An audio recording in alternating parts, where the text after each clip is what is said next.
Bonjour, il n'y a pas si longtemps que ça, je vous avais présenté un GP02, GP02A ou un 144, et il ne s'agissait pas de cette maquette-là, je vais y revenir, mais de celle-ci. Donc bien évidemment, je vais pas revenir sur ce que j'ai déjà dit sur la vidéo en question, mais il s'agit bel et bien donc là d'un modèle High Grade Universal Century, donc HGUC, relativement récent, qui est absolument superbe. Mais je me suis dit que ça serait peut-être intéressant de comparer ça et surtout le résultat final qui est ici, avec ceci, qui date du début des années 90, qui est supposé donner ça c'est les dessins du dessin animé, et qui au final donne cette espèce d'horreur. Donc ça me permettrait de revenir un peu avec vous sur l'historique mine de rien du Gunpla. Donc petit rappel, les High Grade Universal Century sont relativement récents, on va dire qu'ils ont peut-être moins d'une vingtaine d'années. Et avant cela, les maquettes de Gundam, et même avant les Master Grade qui datent de 95 si je me rappelle bien. Donc il doit avoir un petit peu plus d'une vingtaine d'années, donc 22 ans. Le fait est que les maquettes Gundam, c'était pas toujours ça. Il y a des trucs rigolos, il y a des machins qui ont été faits avec facilement 3 couleurs différentes sur une seule grappe, des choses qui à une certaine époque pouvaient franchement forcer l'admiration, et qui de toute façon était un passage obligé vers la qualité que l'on connaît maintenant, hein. Ça se fait pas en claquant des doigts, ils sont pas passés de maquette pourrie à maquette géniale, c'est pas possible, il y a forcément eu une évolution, et du coup fin des années 80 et surtout début des années 90, c'était pas encore ça.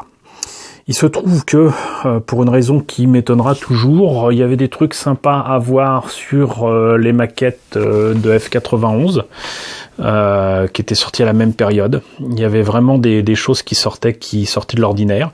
Il y avait aussi les débuts des High Grade, donc avec les Gundam de base, donc à savoir le RX-78-2, le Zeta Gundam, le Double Zeta Gundam, le Gundam Mark II, donc essentiellement lié aux deux premières séries, la série de 79 et la série de 84. Mais bizarrement, au milieu de tout ça, est sorti un ensemble de kits que je considère ratés, qui n'ont pas reçu l'attention que le design original méritait. Et il s'agit des maquettes de Gundam 0083. Alors déjà, il faut savoir que déjà à l'époque, les maquettes surtout de Heavy, d'habitude étaient surtout exploitées en garage kit. Et les garage kits au Japon, ça veut pas dire que c'est des kits pas chers, c'est certainement des kits de qualité.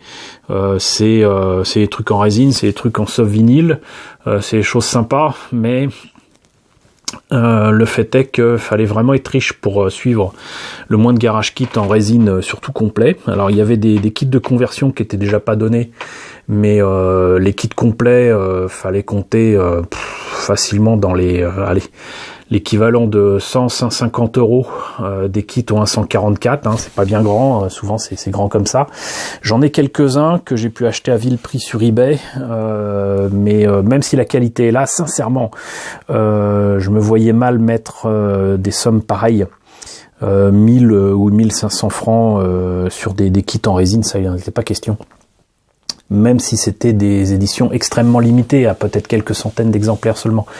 Donc le problème, c'est que les kits en plastique, eux, ne suivaient pas. Donc ça concerne pas nécessairement les collections ici du Gundam lui-même, hein, du GP01, que ce soit le GP01 de base terrestre, j'allais dire, ou ici le GP01 FB, qui sont pas mal. Ce sont des kits qui sont pas mal. Voilà, c'est le résultat final est sympa. mal articulé. Mais là, comme vous voyez, je vous le présenterai de toute façon une autre fois. Mais on peut faire les deux GP01. Et je rappelle d'ailleurs que Gundam 0083 est certainement l'un des titres les plus fabuleux qui soit de la saga Gundam, en tout cas de la saga Gundam de l'Universal Century, avant qu'il nous assène de séries qui se passaient dans d'autres univers. Donc voilà, ça concernait pas nécessairement toutes les maquettes. Ce que je vais dire là ne concerne pas forcément toutes les maquettes, mais s'il y en a une qui concentre à elle seule la totalité des mauvais points accumulés autour de Gundam 0083, les maquettes en plastique de Bandai ou en 144, c'est le GP02A. Il y a un truc que je comprends pas, c'est que le design est clair, le design est net. Voilà, l'illustration là qui est ici d'ailleurs est absolument magnifique. Je l'ai montré tout à l'heure, mais voilà, normalement on devrait avoir ça. Hein. La série a commencé, je crois, en 90 ou 91. Il y a 13 épisodes absolument magnifiques et il y avait largement le temps de se pencher sur le cas du GP02A. Le problème, c'est que la maquette, en fait, j'ai l'impression de voir une maquette des années 80 de Gundam, à savoir qu'un design qui peut être sympa, une illustration de boîte qui est sympa, et le kit qui n'y ressemble que de loin. Et de toute façon, en vous montrant les pièces, ça ne changera pas grand-chose, mais voilà ce que ça donne au final. On a l'impression qu'il a des espèces de pots de fleurs sur les épaules. La tête est beaucoup trop grosse. Les proportions ne sont pas respectées. Il est totalement ridicule. Il ressemble que de loin, mais vraiment de très loin, au GP02A. Il peut même pas avoir la pose avec son fameux bazooka nucléaire. Normalement, il a les épaules totalement développées et ouvertes. Enfin, il a une position badass comme c'est pas permis, et là, c'est pas le cas. Alors, j'avais mis la main sur un kit de conversion en résine, là aussi sur eBay, il y a des années, que je n'ai pas là avec moi, que je peux pas vous présenter malheureusement, qui m'aurait permis de largement compenser l'horreur qu'est ce kit, hein. On va y revenir en voyant les grappes à l'intérieur. Mais entre temps, bon bah le HGUC est sorti. Notons d'ailleurs au passage que je préfère quand même nettement plus cette illustration à celle-ci. Le dessin n'est pas vilain là, mais bon, ça fait franchement illustration pour carte à jouer ou je ne sais quoi. Mais voilà, l'illustration ici, pour moi, ne vaudra jamais les illustrations à l'ancienne. Voilà, c'est une illustration pareille, donne envie d'avoir la maquette rien que pour ce dessin, quoi. Là, je suis désolé, mais vous me passez ça en poster, je mets ça dans mes chiottes. Je suis très méchant, désolé. Donc, voilà. On notera aussi que la boîte ici, quand même nettement plus grosse qu'ici, bah, c'est normal parce qu'il y a nettement plus de pièces là-dedans qu'il n'y en a que dans celui-ci. Et avant de continuer à dire tout le mal que je pense de cette maquette, on va peut-être tout simplement regarder ce qu'il y a à l'intérieur. Alors, notice de montage imprimée en couleur d'un côté avec des images qui visiblement ont été faites sur Illustrator. Je trouve ça extrêmement laid. Mais bon, c'est là. C'est supposé donner les couleurs qui ne correspondent pas trop aux illustrations que je vous ai montrées là. Là, le mecha est proche du beige clair. Là, c'est plutôt du gris clair, mais bon. Le reste de la notice de montage est en noir et blanc. Alors encore une fois, je le répète, maquette de 1991, donc à l'ancienne, toutes les pièces sont à monter en 2 parties. Il y a quand même des polycaps pour les articulations, le peu d'articulation qu'il y a là-dessus. Étrangement, je vois qu'il y a l'espèce de griffes des pieds qui sont peut-être articulées. La tête en 2 parties, tout est en 2 parties, voilà. Donc le bouclier doit être beau certainement que dans un sens, pas dans l'autre. On peut quand même mettre le bazooka, une partie du bazooka nucléaire dedans, mais n'a rien à voir avec le design de base, et certainement rien à voir non plus avec la version Master Grade, sur laquelle je m'étais précipité vers la fin des années 90, et qui est absolument superbe, et que j'avais monté pour mes amis de Biz Entertainment d'ailleurs au passage, mais comme la boîte n'existe plus, je ne sais pas ce qui est devenu la maquette que je leur ai montée, mais donc voilà ce que ça donne au final, et je le répète, moi je trouve ça mais d'une laideur extrême.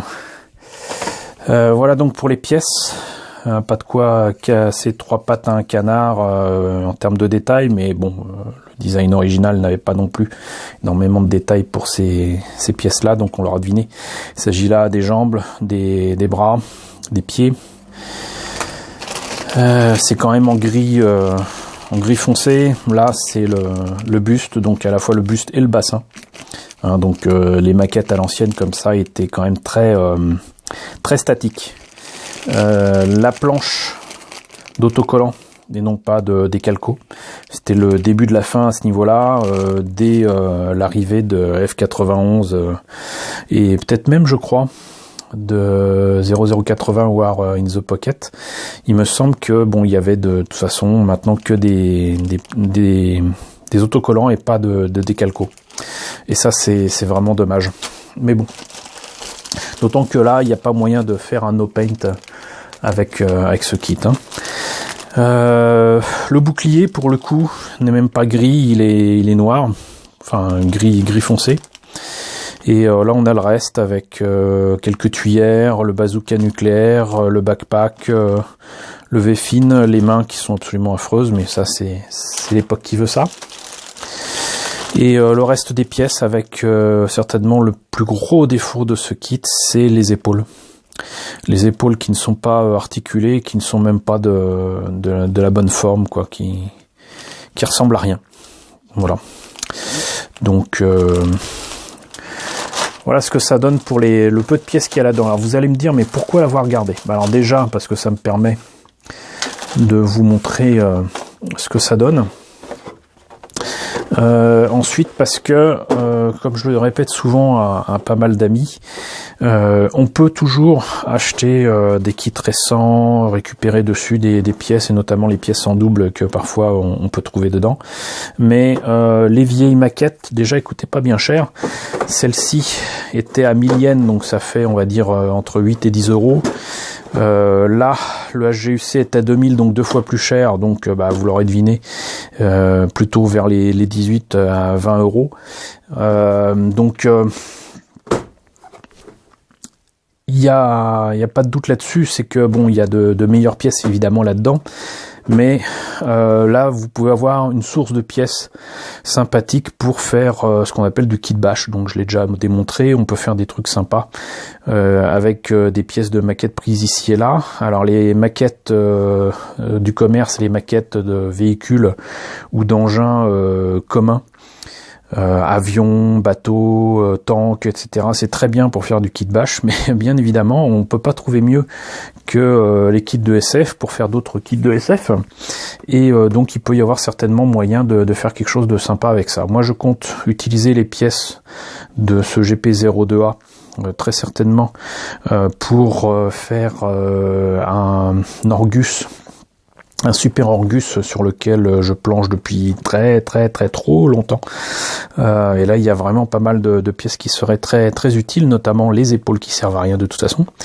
Voilà, donc il finira certainement dans la peau d'un autre kit. Et encore une fois, c'est une source de pièces qui peut être sympa à utiliser pour vos délires, vos kits bash. Et n'oubliez pas que vous pouvez faire des choses grandioses avec vos kits Gundam, même avec les kits les plus modestes, voire les plus laids au départ, il n'appartient qu'à vous finalement de les modifier et d'en tirer le meilleur.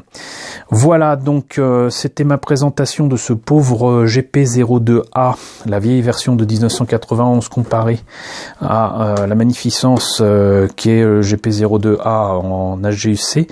Si vous voulez voir ce que donne ce kit, je vous invite à voir la vidéo que j'ai déjà fait, hein, et je vous mettrai le lien quelque part ici, là, quelque part. Et voilà, donc à l'occasion aussi, je reviendrai de toute manière sur le GP01 et même le GP03. Ça me semble évident qu'il me faut vous présenter ces kits, et si j'ai l'occasion de vous présenter les vieux kits et les nouveaux kits HGUC, je n'hésiterai pas. Je ferai de même de toute façon pour certainement des maquettes en 1/100. Là, je les ai sous la main, j'en profite pour faire un petit teaser.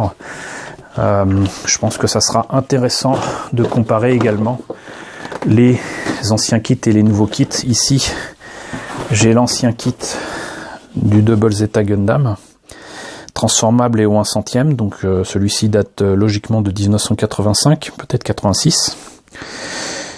86, il date de 86 exactement. Donc ce kit-là, vous voyez, il a 30 ans. Et comparé au Master Grade, ou 1/100, transformable également, qui lui date de 99, donc qui a été fait 13 ans après la maquette que je vous ai présentée là, et qui a déjà, mine de rien, 18 ans. Voilà. Donc il y aura des choses à dire là-dessus. Voilà, donc j'espère vous revoir très bientôt pour la présentation de ces kits-là. N'hésitez pas à me dire ce que vous en pensez dans la section commentaires. N'hésitez pas à liker, n'hésitez pas à partager, n'hésitez pas à vous abonner si ce n'est pas déjà le cas. Et je vous retrouve très bientôt pour la présentation de nouvelles maquettes Gundam.